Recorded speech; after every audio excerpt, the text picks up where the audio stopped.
What's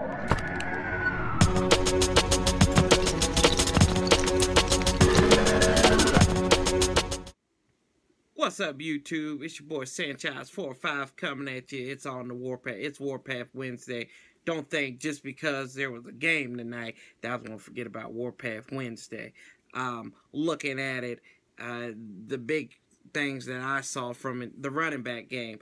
Big Mac Brown. He looked like 2 all-beef patties, special sauce, pickles, lettuce, and sesame seed bun, baby. How about that 60-yard run that Big Boy ran there? Wasn't too fast, but it showed his strength, and he said, "Get off of me. I ain't playing that game with you tonight." And looked really good. Chocolate Factory on that first drive. I thought he was going to hit the end zone, but he didn't. And I was upset, so I couldn't use that. And I like both of these guys. I really do. I heard a lot of rumbling about Mac Brown. He showed me why people were rumbling, because he was tumbling into the end zone getting those 6 points. I loved it. That's what you need. He was physical. As like the old folks used to say, physical. That's it. That's how they say it. For the most part, a lot of people who impressed me. Duke Nacho, how you doing, buddy? If you can stay healthy, man, I'd love to see you overtake David Bruton. And I think he has a possibility of doing that. DeShazer Everett as well, just swarming.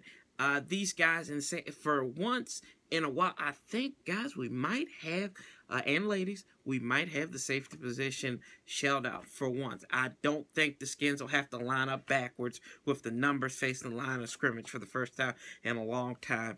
But really excited about these guys. Dookie Nacho, he had a interception, and I think he had a forced fumble as well, if I'm not mistaken. The special teams guys look good. Dustin Hopkins connected on a 47-yard field goal with his long, and he counted for 8 points altogether. I was impressed by him. Tress Way, what can you say about the punter? 5 of his kicks landed inside the 20, and that's what you're going to need during the regular season. And I'm just saying, I'm not talking really strategy. I'm just talking about who impressed and who really didn't impress.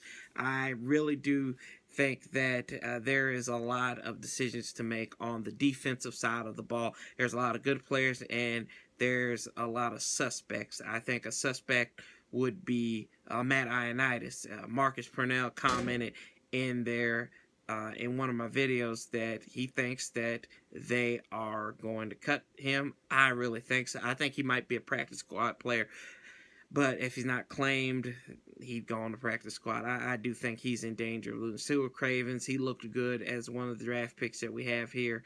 And what I was really disappointed in, nobody wants to return punts or kicks or anything for this team. I think Rashad Ross wins by default because nobody wants to show up. Nobody wants the job. That's like, you go in the interview, nobody wants a job. You just get terrible candidates. And I think that's what we have here. Also, I think a threat to lose their job, it might be Logan Paulson as well. I really do think that's going to be close because you're going to look and see if you're going to carry 4 tight ends or 4 running backs. I think the running back position is more dire than the tight end position. And I think, unfortunately, Logan Paulson might be caught in the number game. 26 players did not travel with the team. They were at the Welcome Home luncheon. Kirk Cousins won the Offensive Player of the Year, won the Bobby Mitchell Offensive Player of the Year. Big Swaggy B, Chris Baker, he won the Sam Huff Defensive Player of the Year. And Dustin Hopkins, the kicker who showed up, won the Mark Mosley Special Teams Player of the Year award. But out of the 26 players that stayed in Washington for this game, 2 stood out to me. Greg Toller and Evander Ziggy Hood.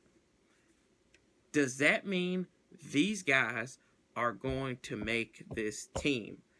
I'm going to say yes. I'm about 90% sure they're going to make this roster.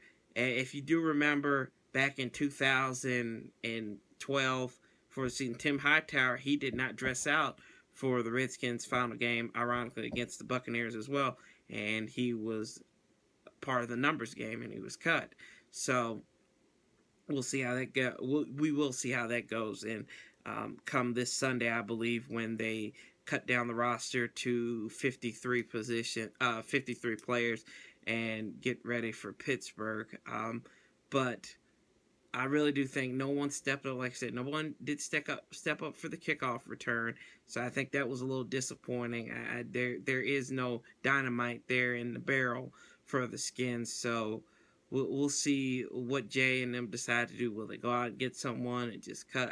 I'm really not sure. But I think Ross did enough not to hurt his standing, but he didn't do enough to say, hey, you deserve it. So, you know, it's just the nature of the game and everything. We'll see. But I liked our running backs. Granted, it was against the third teamers. Kelly did really good. And I think Chocolate Factory, I think he should make this team. I think Mac Brown should make this team also. And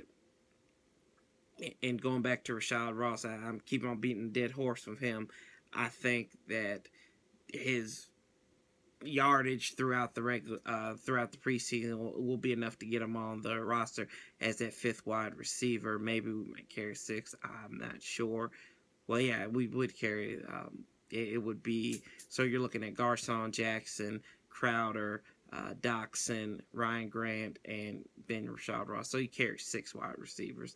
I was correcting that. My math is a little poor without a calculator. But for the most part, I'm excited. Looking forward to seeing what the roster details. I'll have a video out as soon as I see the final cut list. Like I said, I do think that players that you need to look out for that might not be on the roster come the end of Sunday. Ioannidis, Logan Paulson, I think he hasn't done enough to warrant him being there. I think they need to find a way to keep DeShazer Everett, and that's just big. I mean, if you have to carry 5 safety, I think you should.